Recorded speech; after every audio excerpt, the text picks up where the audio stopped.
Okay, I want you to picture a scenario. Yeah. And I have a feeling this is going to resonate because honestly, I think I've lived this exact day maybe 100 times. Oh, I'm sure. It's a Tuesday night, you're sitting on your couch, you glance down at your wrist, or maybe you pull out your phone to check your stats, Yeah. and on paper, you have had the absolute, undisputed, perfect day. The digital gold star day. Exactly. The digital gold star. Right. You hit like 12,000 steps. You closed every single ring on your smartwatch. You drank the water, tracked the macros. You stood up every hour. I mean, the device is practically throwing a little ticker tape parade for you. It says, you are winning. You are the picture of vitality. But then comes the reality check. Right. Because you put the phone down, you sink into the cushions, and honestly, you feel completely wrecked. Yeah. Your knees are throbbing, your brain is foggy, your energy is just flatlined, and the thought of getting up and doing it all again tomorrow, it just makes you want to cry. Right. So you have this massive, really confusing disconnect. The data says peak performance, but your body is screaming system failure. It's the great paradox of the modern health era, isn't it? We've never had more precise data telling us we're doing great. Yet I talk to so many people who just feel worn down, burnt out, or just vaguely off. Even when they're hitting all their targets. Especially when they are. And that disconnect, that gap between the score on the screen and the feeling in your bones is exactly what we're digging into today. Yeah. We're looking at a really thought-provoking piece from the FinchQ team called Why Daily Health Metrics May Miss the Long-Term Picture. And I want to be clear right off the top, we are not here to smash our smartwatches with a hammer. Not at all. Technology is incredible, gives us insight we never had before, but the premise of this deep dive is that the tools we're using might be measuring the wrong time frame entirely. Oh. We're going to explore a concept the source calls functional stability.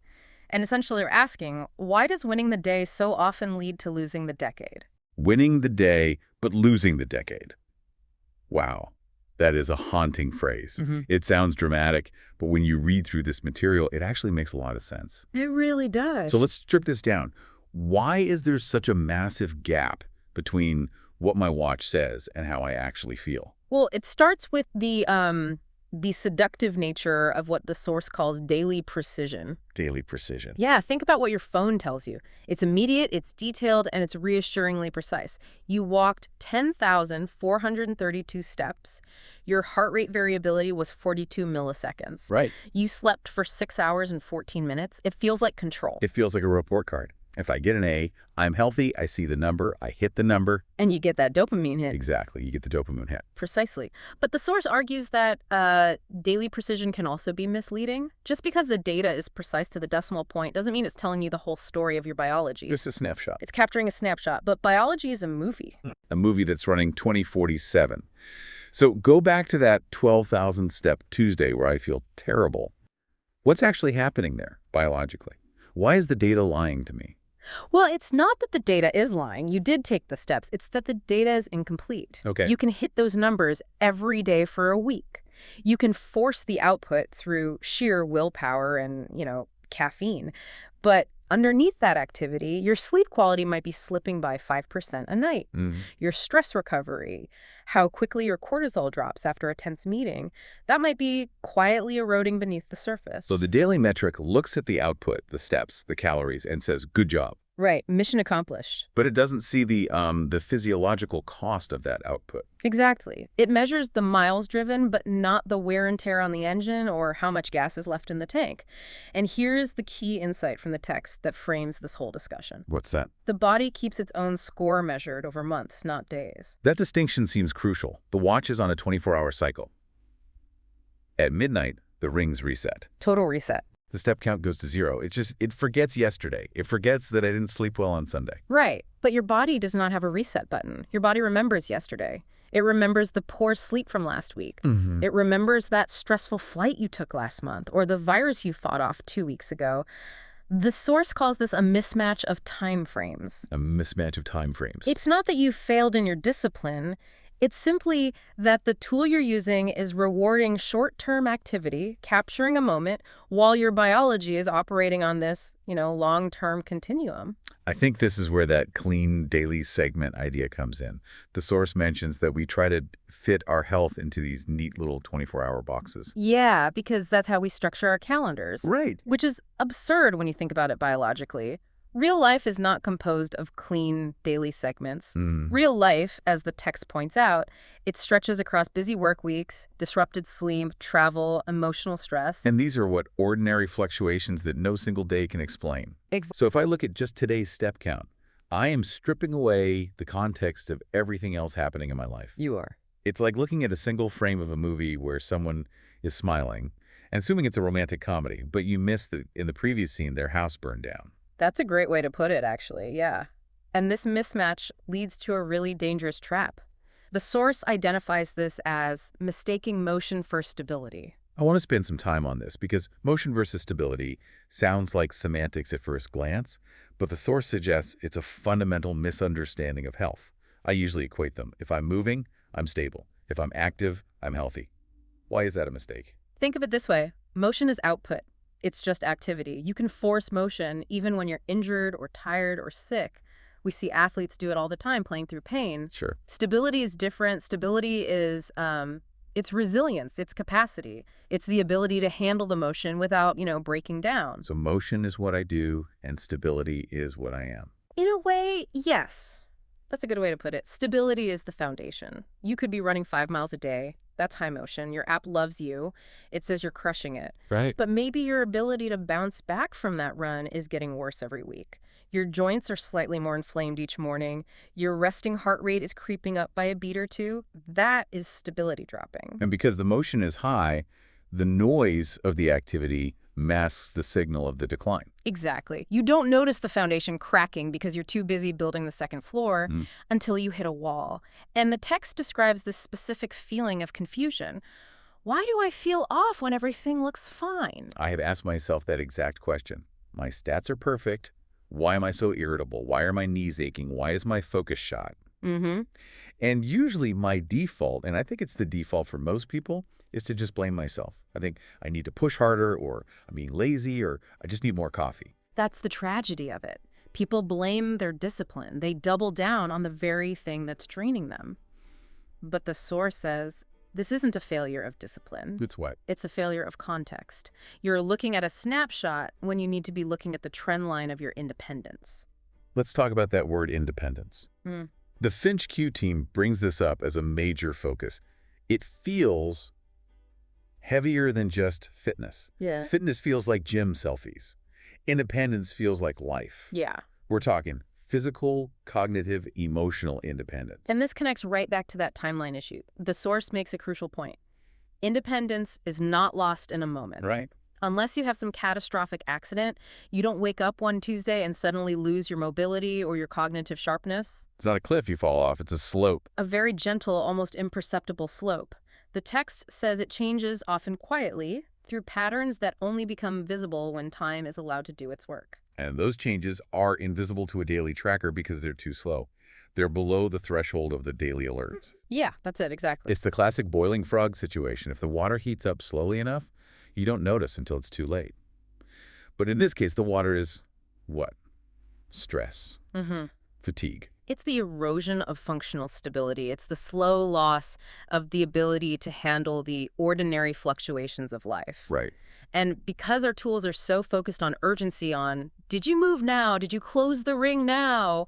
We miss the signals of long-term change. We're incentivized to ignore the water heating up because the watch is telling us to keep swimming. That's a pretty good way to put it. That's a terrifying image, honestly. We're swimming laps in boiling water because the watch says, good job on the laps. Yeah. So if we accept that the daily step count is basically lying to us, or at least omitting the most important truth, what should we be looking for? The source mentions subtle patterns. How do we actually spot this erosion before it becomes a disaster? So if the daily numbers don't show the full picture, you have to look for how the body responds over time. The source lists some really specific, relatable examples. And these aren't medical diagnoses, they're behavioral shifts. And I love these examples because you don't need a PhD to spot them, you just need to pay attention. Okay, walk us through them. What are the red flags we should be watching for? The first one is needing longer to recover. And this is subtle. Maybe a year ago, a bad night of sleep was annoying, but you bounced back by noon with a coffee. You powered through. Sure. Now a bad night of sleep ruins your next 2 days. You feel foggy and sore for 48 hours. Or a workout that used to leave you energized now leaves you depleted for the rest of the day. That hits home. It's so easy to dismiss that as, oh, I'm just getting older, or it's just a busy week. But you're saying that's actually a metric we should be tracking. Absolutely. It's a metric of resilience. It tells you your bucker is thinning. Another one that really stood out to me in the text is subconsciously avoiding familiar activities. What does that look like in practice? Is that just laziness? No, and that's the key. It's not laziness.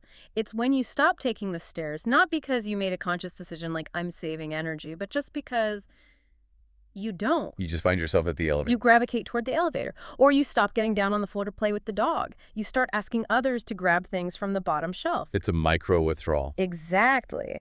And the scary part is the source emphasizes that this is subconscious. Your brain is smart. It knows your stability is compromised before you do consciously, so it steers you away from challenges to protect you. It's trying to conserve resources. Right. You just think, I'm just tired today. But if you look at that over 6 months, you might see that your world is shrinking. Yes. Your sphere of capability is getting smaller. You stop going on the hike. You stop carrying the groceries in one trip. Another signal they mention is feeling less confident in movements that once felt automatic. That little hesitation before stepping off a curb. That momentary doubt when lifting a suitcase into the overhead bin. And these things definitely don't show up on a graph. My watch doesn't vibrate and say, hey, you hesitated on the curb today. No, it doesn't, and that's why we miss them. As the source says, these patterns are subtle. They do not announce themselves with alerts or warnings. They require patience. They require a wider lens. A wider lens. I like that. You have to step back from the microscope of today to see the landscape of the year. So instead of obsessing over whether I hit the target today, I should be asking, is this movement easier or harder than it was 6 months ago? Am I more confident or less confident than I was last year? That brings us to the core solution the FinchQ team proposes. Context. Context. Context is the missing piece of the puzzle. Long-term stability is revealed by how familiar movement feels month after month. It really shifts the goalpost, doesn't it? The goal isn't hit 10,000 steps today. The goal is make sure walking 10,000 steps feels as easy next year as it does today. Precisely. That is the definition of functional stability. Maintaining capacity, it's about sustainability. And the source makes a really important clarification here, which I appreciate. This perspective, this focus on long-term context, it doesn't replace doctors or therapists. Right. This isn't throw away your meds and just think about stability. We want to be responsible here. No, it complements medical care. The text argues that having this long-term context makes better conversations possible. How so? Give me an example of that conversation. Well, imagine going to your doctor. Usually we go in and say, I just feel old and tired, or I ache. That's hard to diagnose. It's vague. Sure. But if you've been paying attention to these patterns, you could say, you know, I've noticed that over the last 4 months, my recovery time from exercise has doubled, and I've subconsciously stopped taking the stairs. That is data. That is actionable. A doctor can work with that. Exactly. It helps people ask clearer questions, notice meaningful shifts earlier, and make decisions with confidence rather than urgency. I want to drill down on that distinction between confidence and urgency, because when I scroll through Instagram or look at fitness apps, everything is screaming urgency. It is. Close the ring. Stand up. Move now. Last chance. Don't break the streak. It's like a drill sergeant on your wrist. It's basically anxiety masquerading as health advice. It creates a frantic relationship with our bodies. It treats the body like a machine that needs to be whipped into compliance. Right. The philosophy here is about stripping away that noise to see what's actually happening. Confidence comes from knowing your trend line is solid, not from hitting a somewhat arbitrary daily number. Which brings us to FinchQ. The source uses FinchQ as an example of a tool built around this philosophy. Now, for our listeners, we're not selling software here, but I think it's worth looking at how they describe its function. Because it's so different. It's so radically different from the standard gamification model we're all used to. It is. They describe it as being designed not to judge daily performance, but to make long-term functional stability easier to see. The adjectives they used really stuck out to me. Quietly, respectfully, over time. When was the last time you described a piece of technology as respectful? Never. My phone is the rudest thing in my life. It beeps at me during dinner. Yep. It demands attention constantly. If my phone was a person, I wouldn't be friends with it. That's the point. The daily precision trap is loud. It demands attention because it needs you to engage now. It monetizes your attention. This approach is about silence and observation. It's about letting the pattern emerge. Without interfering with the process, yeah. It reminds me of the difference between a helicopter parent who hovers over you screaming instructions and a wise mentor who just watches and gives you feedback once a year. That is a fantastic analogy. The helicopter parent is the daily tracker. Did you step? Did you step? Why are you sitting? You're failing. Yeah. The mentor is looking at your character, or in this case, your physiological resilience, over the long haul. The mentor knows that sometimes you need to sit on the bench to play a better game tomorrow. So let's play devil's advocate for a second, because I know there's someone listening who is thinking, but I need that helicopter parent. Some people feel like they need that kick in the pants to get off the couch. Is there a risk that if we stop looking at daily numbers, we just become lazy? It's a fair question. And for some, the gamification starts the engine. But the source argues that what matters most is not how the body performs on a good day, but how it holds up across the many ordinary ones. Right. The strict daily goals often lead to the all or nothing mindset. If I can't hit 10,000 steps, I'll do 0. If I miss a streak, I quit. Right. I already ruined my diet, so I'll eat the whole pizza effect. Exactly. It promotes fragility. By shifting the focus to stability, you actually gain better self-knowledge. You stop feeling guilty about a day where you missed a target because you understand it in the context of the month. It reduces anxiety. A lot. And frankly, anxiety is a massive drain on your health. High cortisol eats away at your stability. So it seems like it would really help with that burnout feeling we talked about at the start. If I know that my long-term stability is good, I don't need to panic if I take a rest day. In fact, the data might show that the rest day improves your long-term stability. Yes. You stop fighting your body's need for recovery because you see recovery as part of the stability equation, not as a failure of motion. You stop trying to force the body into clean daily segments that don't exist. You start working with your biology instead of against it. Exactly. It's unlearning. We have to unlearn the gamification of our health. We have to unlearn the idea that we're only as good as our last 24 hours. We do. We've been trained to think that the scorecard resets at midnight. But the body never resets. It carries everything forward. Every stressor, every meal, every hour of sleep. It all compounds. That is such a powerful takeaway to anchor on. Your body is a continuum, not a series of 24-hour sprints. And realizing that is the first step toward true functional stability. It allows you to spot those quiet erosions before they become landslides. Quiet erosions. That phrase really sticks with you. It sounds almost geological, like a cliff face slowly falling into the sea. Yeah. It happens grain by grain until suddenly the whole thing goes. It should stick with you. Because those are the things that actually impact your life 5, 10, 20 years from now. Not whether you hit 12,000 steps on Tuesday, January 17th. Right. What matters is whether you can still walk up the stairs when you're 80. So if I'm a listener sitting here looking at my smartwatch right now, wondering if I should toss it in the river, what's the one big thing I should do differently tomorrow? Don't toss it in the river. Just change your relationship with it. I think the takeaway is simply the permission to zoom out. Okay. To stop looking at your health through a keyhole and start looking at the landscape. Yeah. The source says this is not a failure of effort or discipline.